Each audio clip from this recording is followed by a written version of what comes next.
Hey YouTube, it's me again. The title of this video is White Supremacy. And the reason I called it that is because I wanted to talk about various things that I observed on the internet recently concerning my interactions with Crystal Carrison. I sent her some emails and dialogue with her, and it was interesting. I observed some videos about Nate Parker, who did the film Birth of a Nation, about Nat Turner. Good brother, very, very interesting brother. And I listened to some of the interviewers, particularly the black ones. And the thing that struck me is that black people feel obligated to apologize or justify or explain the behavior of white people. They want to make sure that the white people that are their benefactors understand that they know and believe that not all white people are like that. These people have no awareness of how they appear when they are doing this. They use the same language. They talk about personal responsibility and choices, and there are exceptions to the rules, etc., etc., etc. But what they don't get is that this system is designed to hold back the majority of people and let only a few, a handful, get through. Hell, during slavery there were free black people. I mean, we seem to forget that. We seem to forget how that works. You know, by having a free black person and making sure that those who were enslaved knew about it, it gave them hope. And hope gave them an extended lifespan and allowed them to continue on in their travails without revolt, murder, mayhem, chaos. And that's all that's designed to do. It's not designed to only let those with talent trickle through. It's designed to let those with talent that they select to trickle through and become visible so that they can point them out as examples. So it's an old trick. I don't know why people in that position don't understand the position that they're in. I mean, you got these guys they went to Harvard and Yale and Princeton and all these other places, and yet they don't understand the very basic dynamics of what they learned in their civilization classes about the Roman Empire. Divide and conquer. And if they understood divide and conquer, then they would understand that the things that they're experiencing are exact same things people experienced over 2,000 years ago, who were placed in positions of prestige throughout the Roman Empire. It's no different. White supremacy is just an extension of the Roman Empire by other means. It's in a different location, but it's the same system and they have the same symbols. What black people often do is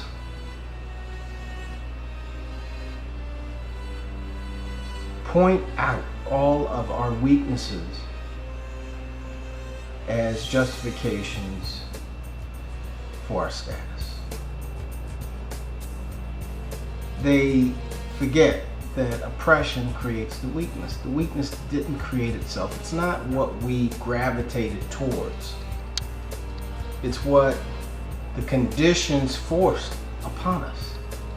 Even, and you know from my videos that I am a critic of the Negro bedwench. I am a critic of the black female's behavior, the pathology that she exercises every day that is rooted in slavery. but I acknowledge that her pathology is rooted in slavery.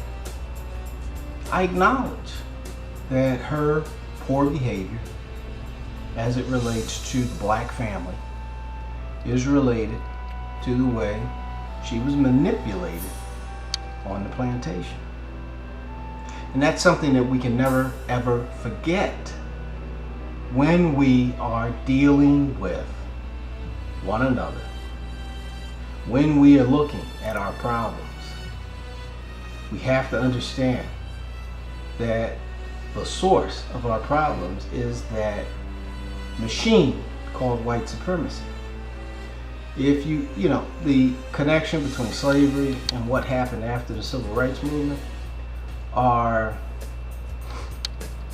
they appear disconnected.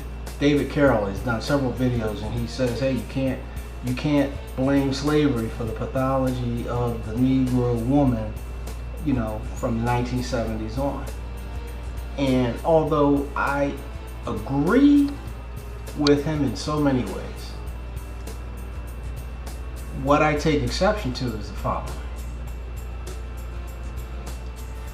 When they implemented the Great Society programs, those programs were simply a trigger to bring back the system that existed during slavery. What they were doing, they were providing a memory. They were going to the black woman and they were offering her a memory that dated back to the period of slavery, and it triggered a response in her that led to all of the fuckery that we've experienced from the 1970s to the current period. Now, I think the greatest frustration that black men have with black women, it's not that they were manipulated, it's that they fell for it. That's where I think the biggest issue comes from. Why did you fall for that? It was obvious what they were doing. Why did you go for it? And it shows some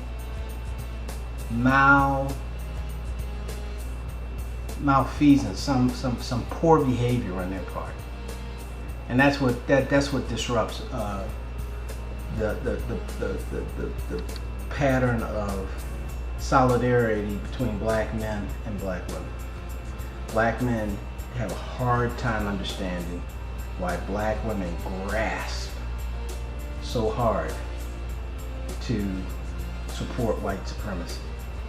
What they are angry about is black women completely pushing aside the manufactured, artificial advantages that they have over black men in this society and claim that it is a result of their own supremacy,